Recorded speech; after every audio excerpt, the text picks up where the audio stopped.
자, 이번 주 말씀드릴 미니 특강 주제는요. 대부분의 투자가 분들이 절대 전세 살면 안 된다고 했지만 제 상황에서 어떻게 하면 좋을까요?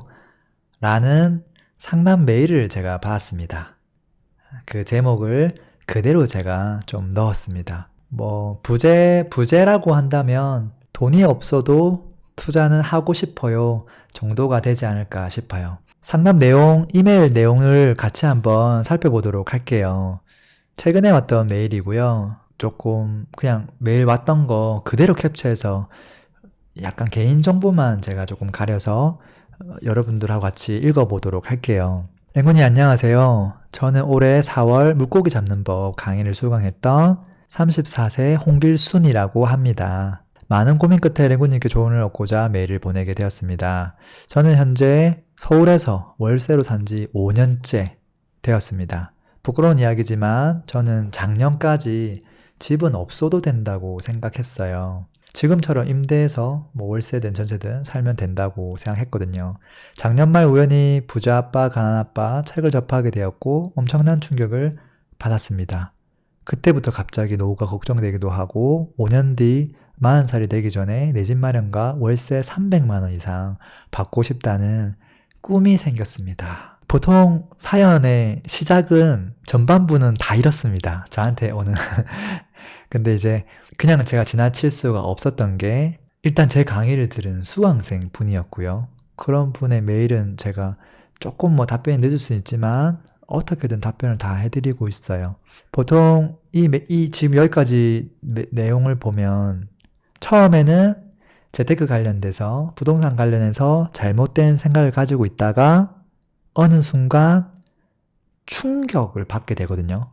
그쵸? 그리고 충격을 받으면 그때부터 목표 설정을 하게 돼요. 아마 여러분들도 또는 저도 그 과정이 저는 비슷할 거라고 생각해요. 잘못된 생각을 갖고 있다가 어느 순간 이 뒤통수를 맞듯이 충격을 팍 받아요. 그리고 나면 갑자기 막 목표를 세우죠. 보통은 다 그래요. 지금 여기도 딱 그렇게 지금 돼 있거든요. 자, 또 볼까요? 건물주가 되는 기분 좋은 상상을 하면서 부동산과 재테크 관련 책을 매일 읽기 시작했습니다. 매일 읽기 시작했대요. 그러다 이렇게 랭군님 책을 접하게 되었고 온라인 강의까지 수강하게 되었습니다. 솔직히 강의를 들으면 뭔가 혼자서 바로 시작할 수 있을 줄 알았는데 생각보다 쉽지 않았어요. 자료는 여기저기 너무 많은데 어디서부터 시작해야 될지 막막하더라고요. 이분의 메일이 저는 솔직해서 너무 좋았어요. 물론 제 강의를 들었고 어떻게 보면 제가 기분 나빠할 수도 있지만 전 사실 그렇다기보다는 이게 정말로 현실이라고 저는 생각을 하거든요. 강의 한 번 들었다고 해서 혼자 술술 갑자기 막 자전거를 한 번도 안 타본 사람이 강의 한 번 들었다고 자전거를 바로 탄다거나 등산을 한다거나 농구를 잘한다거나 영어를 잘한다거나 그렇게 될 수가 없거든요. 근데 그런 부분들도 솔직하게 좀 표현을 해주신 것 같고, 근데 이 내용을 딱 읽으면 이제 뭐가 캐치되냐면 지금 우리 앞에서 봤던 게 잘못된 생각을 가지고 충격을 받고 목표를 세워서 그 다음번에 하는 게 뭐냐면 보통은 배움을 선택해요. 배움을. 제가 항상 누누이 강조하는 건 뭐냐면 배움이 아니라 우리는 경험을 선택해야 돼요. 우리가 지금까지 20년, 30년 동안 대한민국에서 배움이라는 그 키워드는 앉아서 책 보고 공부하거나 어떤 선생님이 이야기해 주는 걸 듣거나 이제 그것을 배움이라고 표현하고 있는데 저는 배움은 그런 게 아니라고 생각해요. 그거는 그냥 레퍼런스, 참조 정도인 거고요. 진짜 배움은 오로지 경험에서부터 나올 수 있는 거거든요. 그러니까 사실 이게 원래부터 한계가 있을 수밖에 없다라는 거죠. 넘어가 볼게요. 자, 올해 4월경 인사발령이 나면서 회사 근무지가 인천에서 분당으로 바뀌었고 출퇴근이 힘들어서 분당 근처로 이사갈 집을 알아보게 되었습니다. 이때 한참 물고기 잡는 법을 수강하고 있었는데 부동산에 대해 알게 되고 재테크에 눈을 뜨게 되면서 매달 내고 있는 주거비가 부담스럽고 아까워지기 시작했습니다. 올해 11월 말이 계약 만기라 이사갈 곳을 알아보던 중 현재 가진 돈으로는 지금처럼 서울은 빌라에서도 살기 힘들다는 걸 알게 되었습니다. 하루빨리 공부해서 좋은 곳에 투자도 하고 종잣돈도 불려 나오고 싶은데 아직 내 집조차 마련되어 있지 않은 상황이라 앞으로 어떻게 해야 할지 조언을 구하고 싶습니다. 라고 하셨어요. 지금 이 내용 보면 굉장히 현실에 대한 이야기죠. 지금 현재 나에게 닥친 현실에 대한 걱정을 있는 그대로 다 표현을 해주신 것 같아요. 그래서 지금까지 사연을 보면 딱 이게 프로세스가 있어요. 이게 글자가 엄청 많지만 저는 이 글자가 몇 개 키워드로 저한테 다가오거든요. 잘못된 생각을 가지고 있다가 충격을 먹고 목표를 세웠는데 목표를 어떻게 하면 달성할 수 있을까? 스스로 힘을 못하니까 뭘 들어봐야 되겠다. 들었는데 야 이거 가지고는 안 되는구나. 그 한계를 금방 느낀 다음에 그럼 어떻게 되냐면 그 모든 걸 다 잊어버리고 지금 나에게 닥친 이 현실 이것만 또 바라보게 돼요. 그러면 이 현실을 걱정하게 되거든요. 그리고 앞으로가 더 걱정되는 거죠. 그래서 지금 이 걱정에 대한 이야기가 지금 쫙 적혀 있는 거예요. 현재 걱정, 앞으로의 걱정. 하루빨리 공부해서 좋은 곳에 투자도 하고 종잣돈도 불려 나오고 싶은데 아직 내 집조차 마련되어 있지 않은 상황이라 앞으로 어떻게 해야 될지 조언을 구하고 싶습니다. 월세가 아까우니까 전세자금대출과 신용대출을 받아서 이사를 가야 할지 아니면 지금보다 월세가 저렴한 곳으로 가서 당분간 종잣돈을 모으면서 공부를 할지 아니면 경매를 통해서 저렴한 가격에 내 집을 마련하고 그 집에 살면서 좀 미래 시세 차익을 봐야 할지 대부분의 부동산 투자가 분들이 절대로 전세 살면 안 된다고 하셨지만 제 상황에서는 어떤 방향이 좋을지 많은 생각과 고민 끝에 랭구님께 메일을 보냅니다. 혹시라도 제 메일을 보내신다면 울랄라 해서 즐거운 저녁 되세요 까지 말씀을 주셨어요. 지금 마지막 부분은 이제 뭐냐면 이제 선택할 수 있는 본인이 현재 눈에 보이는 선택지를 그냥 펼쳐둔 거예요. 그리고 이 선택지보다 더 좋은 선택지가 아마도 있지 않을까라는 막연한 생각과 막연한 꿈들도 같이 여기에 들어있어요. 그래서 마지막에는 이제 그냥 널브러 놓고 이제 어떻게 해야 될지 모르겠어요 하는 게 항상 결론이거든요. 사실 여기서 조금 더 나아가는 사람들은 이제 이러한 선택지가 있는데 A를 선택하면 자기가 이걸 얻을 수 있을 것 같은데 이건 안 될 것 같아요. B를 선택하면 이걸 얻을 수 있지만 이건 안 될 것 같아요. 이것 중에서 어떤 게 더 현명할까요? 또는 그 대화 또 다른 안이 있을까요? 보통 이제 이렇게 질문 오면 이제 지금 메일보다는 이 사연보다는 조금 더 생각을 많이 한 사연이라고 볼 수 있는데요. 근데 대부분은 다 이런 류의 사연이에요. 그래서 제가 이분 메일 보고 최대한 빨리 답변을 좀 드렸어요. 뭐라고 답변을 드렸는지 그 답변했던 내용들 또 있는 그대로 제가 다 담았거든요. 같이 보시면 어떨까 싶어요. 아마도 지금 제 방송 시청해 주시는 분들 중에서 이런 사연 공감하거나 또 그런 분들은 제가 드리는 답변이 꼭 이분에게만 해당하는 게 아니라 여러분들에게도 해당할 수 있을 거거든요. 여러분들이라면 어떤 선택을 하시겠어요? 모든 시작은 이 시점이 있는 것 같아요. 제가 봤을 때. 물론 간혹 가다가 저런 고민을 안 해도 되는 분들도 있어요. 예를 들어서 지금 뭐 좋은 직장을 다니고 있고요. 직장 다닌 지 막 10년이 넘었고요. 그리고 또 뭐 서울에서 또 맞벌이도 하고요. 그리고 돈도 막 조금씩 모았어. 단지 내 집만 없는 상황이야. 근데 이제 전세금도 꽤 높은 곳에 살고 있고 통장에 돈도 좀 있고 이제 그런 상황에서 이제 부동산 하고 싶은데 어떻게 하면 좋을까요? 라고 하면 그분들은 선택지가 되게 많아요. 근데 이제 사회초년생분들이나 아니면 처음 시드머니, 종잣돈이 적은 분들 같은 경우는 지금 다 이 상황일 거거든요. 제가 썼던 답변들 뭐 그렇게 획기적인 솔루션 아닐 텐데요. 한번 같이 보고 좀 읽어드리도록 할게요. 자, 안녕하세요. 랭군입니다.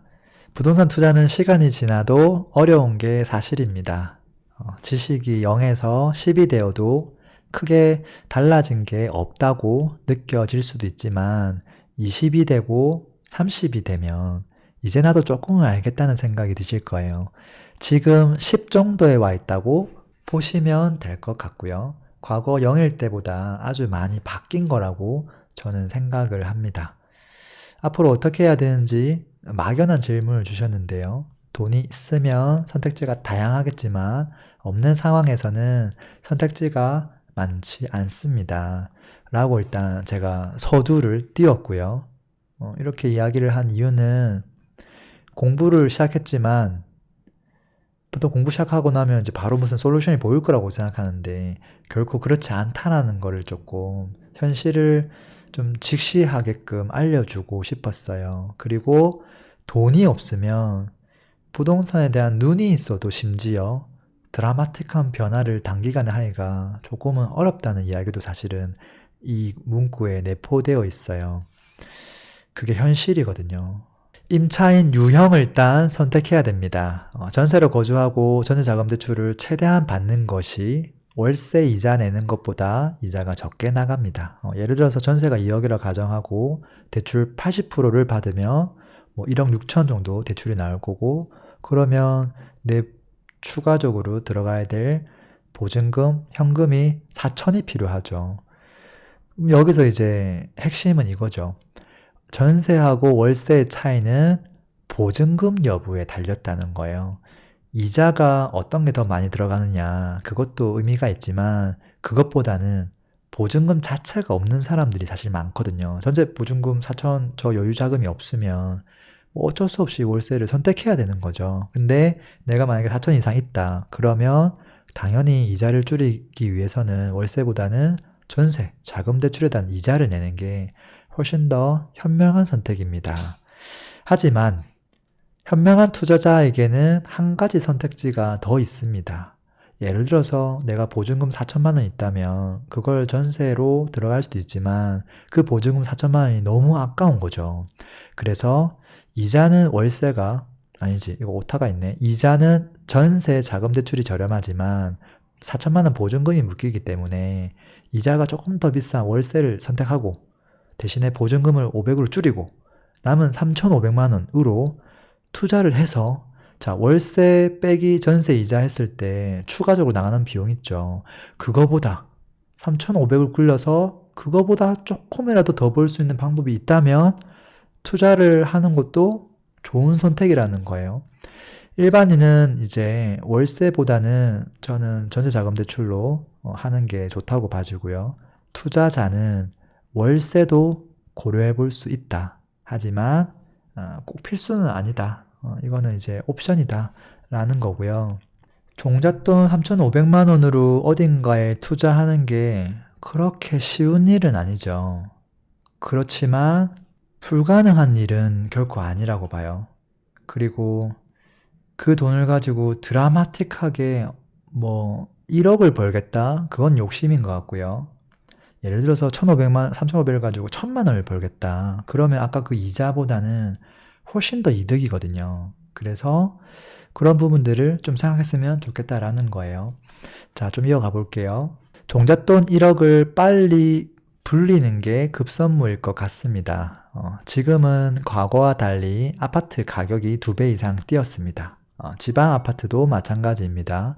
과거 매매가 2억, 전세가 1억 8천만 원 정도 하던 아파트가요. 지금은 어느새 매매가 4억, 전세가 3억 정도 하고 있습니다. 자, 이 말은 과거에 2천만 원이면 투자 가능했었는데 지금은 1억이 있어야 된다는 거죠. 과거 그 똑같은 오래된 아파트가 말이죠. 결론적으로는 투자 금액이 많이 필요하겠죠.